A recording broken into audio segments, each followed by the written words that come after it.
Hello good morning students.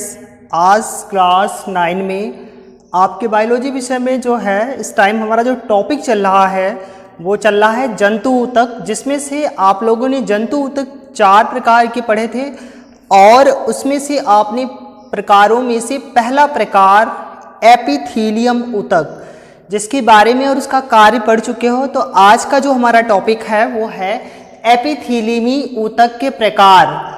तो आपने पढ़े हैं कि कार्य के आधार पर एपिथीलियमी ऊतक जो है 6 प्रकार का होता है, परंतु आज के वीडियो में हम 3 प्रकार करेंगे और 3 प्रकार इसके अगले वीडियो में करेंगे। तो आइए शुरू करते हैं। एपिथीलियमी का पहला प्रकार है सरल शल्की एपिथीलियमी, यानी सरल शल्की एपिथीलियमी में देखिए आप, ये आपकी पहली रीडिंग है कि यह ऊतक चपटी व प्लेट के समान षटकोणीय कोशिकाओं का बना होता है। जो आपका सरल शल्की एपिथेलियमी टिश्यूज है, इसकी संरचना बताई गई है कि इस ऊतक की जो कोशिकाएं होती हैं वो षटकोण के आकार की चपटी तस्तरी नुमा होती हैं। प्लेट मतलब तस्तरी नुमा, तस्तरी की जैसी बनी होती हैं। इसकी कोशिकाएं फर्श पर लगी टाइलों जैसी दिखाई देती हैं। यानी जो सरल शल्की ऊतक होते हैं, इनकी जो ये कोशिकाएं हैं ये ऐसी प्रतीत होती हैं जैसे कि जो फर्श पर टाइलें लगाई जाती हैं, टाइलों जैसी दिखाई देती हैं। और इनका काम क्या होता है, ये पतली और चपटी होती हैं। आपने पढ़ लिया कि कैसी होती हैं, पतली होती हैं, चपटी होती हैं, तस्तरी नुमा होती हैं। तो पतली और चपटी होने के कारण ये क्या करती हैं, शरीर के अंदर जो कोमल अस्तर होता है, कोमल अस्तर, अस्तर समझ पा रहे हैं? अस्तर वो हिस्सा होता है जो किसी दूसरे हिस्से को ढकता है, यानी कोमल अस्तर बनाने का काम करती हैं, क्योंकि ये पतली और चपटी होती हैं। इसी कारण ये आहार नली मुंह का कोमल अस्तर बनाती हैं। आहार नली देखिए, हमारे जो मुख है उस मुख के बाद 2 पाइप जाते हैं, एक फूड पाइप और एक विंड पाइप। फूड पाइप यानी भोजन नली या आहार नली, और जो विंड पाइप होता है उससे श्वास नली या वायु नाल कहते हैं। तो क्या होता है कि जो विंड पाइप है, श्वास नली, उस नली के माध्यम से जीवित जीव श्वास लेते हैं, और जो फूड पाइप होता है, जो आहार नली होती है, उससे भोजन लेते हैं। तो फूड पाइप और विंड पाइप 2 नलियां जो होती हैं, उनमें से जो आहार नली है, जो फूड पाइप है, उसका अस्तर बनाने का काम करते हैं सरल शल्की एपिथीलियमी ऊतक। इसके अलावा कोमल मुंह का कोमल अस्तर बनाते हैं। जो हमारी मुख है, ओवल कैविटी है, माउथ कैविटी जो है, मुख गुहा, उसके अंदर का जो कोमल भाग है, कोमल अस्तर है, उसका निर्माण करते हैं। तो ये थे आपके सरल शल्की एपिथीलियमी। और जो यहाँ पर ये कोशिकाएं बनी हैं, आप देख पा रहे हैं कि ये कैसी हैं, षटभुजाकार हैं, पतली हैं, चपटी हैं, तस्तरी नुमा है और षटभुज के आकार की हैं। इसके अतिरिक्त आपको बताया गया है कि जो फर्श पर टाइल्स लगे होते हैं, उन टाइल्स के भांति ये कोशिकाएं दिखाई देती हैं।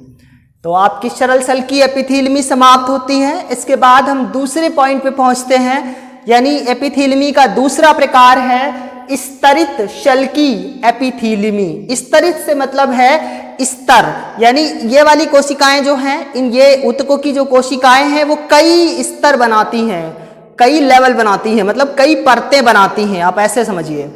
तो देखिए, यह ऊतक कई परतों के बने होते हैं। देखिए वही बात आई कि ये ऊतक कैसे होते हैं, कई परतों के बने होते हैं। यानी एक ऊतक, यानी इन कोशिकाओं की एक परत, उसके फिर ऊपर दूसरी परत, फिर तीसरी परत, यानी इस प्रकार से ये परतों के रूप में व्यवस्थित होते हैं।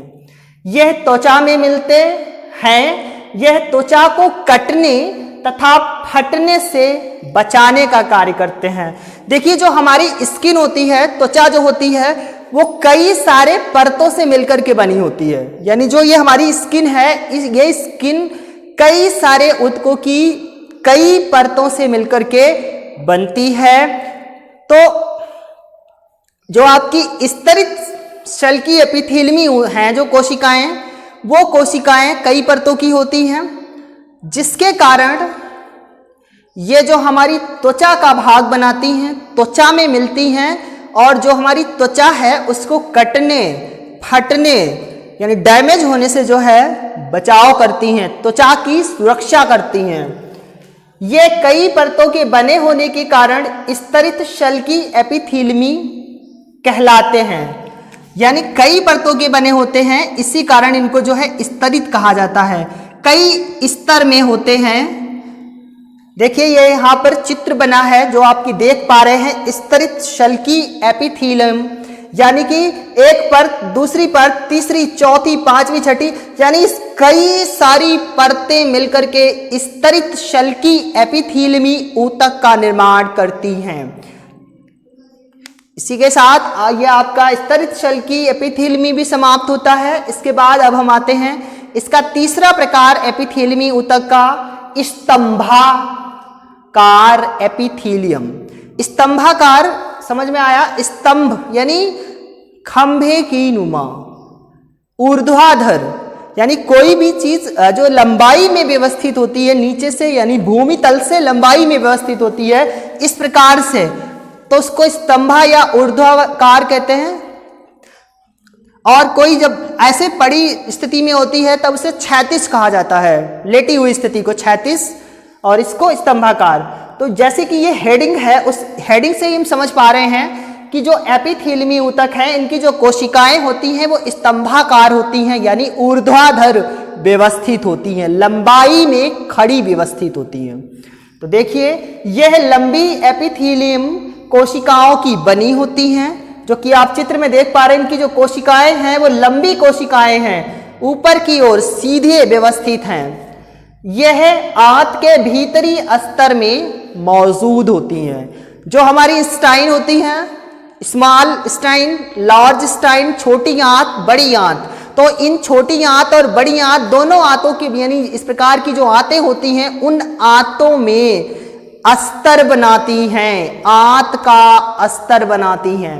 यानी आंत के अस्तर में जो ऊतक हैं वो स्तंभाकार एपिथेलियम ऊतक होते हैं, क्योंकि इनकी कोशिकाएं स्तंभ के आकार में व्यवस्थित होती हैं। इसके अलावा जब ये आंत में पाए जाते हैं तो जो आंत में इनके जो स्वतंत्र सिरे होते हैं, यानी जो स्तंभाकार कोशिकाएं हैं इनकी जो स्वतंत्र सिरे होते हैं, यानी जो किनारे होते हैं, ये किनारे जो हैं अंगुली के जैसे अनेक प्रवर्ध होते हैं, यानी अंगुली के जैसे दिखाई देते हैं, लंबे लंबे समान व्यवस्थित होते हैं, जो आंत में अवशोषण सतह को बढ़ाते हैं। क्योंकि आंत का काम होता है, आंत में जो है कुछ अवशोषण होता है, भोजन का, पचित भोजन का अवशोषण, तो उसकी जो सतह है उसका निर्माण करते हैं, उसको बढ़ाते हैं। तो इसी के साथ आज हमने यानी आप लोगों ने एपिथेलियमी ऊतक के 6 प्रकारों में से 3 प्रकार कर लिए, सरल शल्की एपिथेलियमी, स्तरित शल्की एपिथेलियमी, स्तंभाकार एपिथेलियमी। तो आज के लिए बस इतना ही। आपको मिलते हैं अगले वीडियो में, जिसमें आप इसके जो 3 प्रकार रह रहे हैं उनको करेंगे।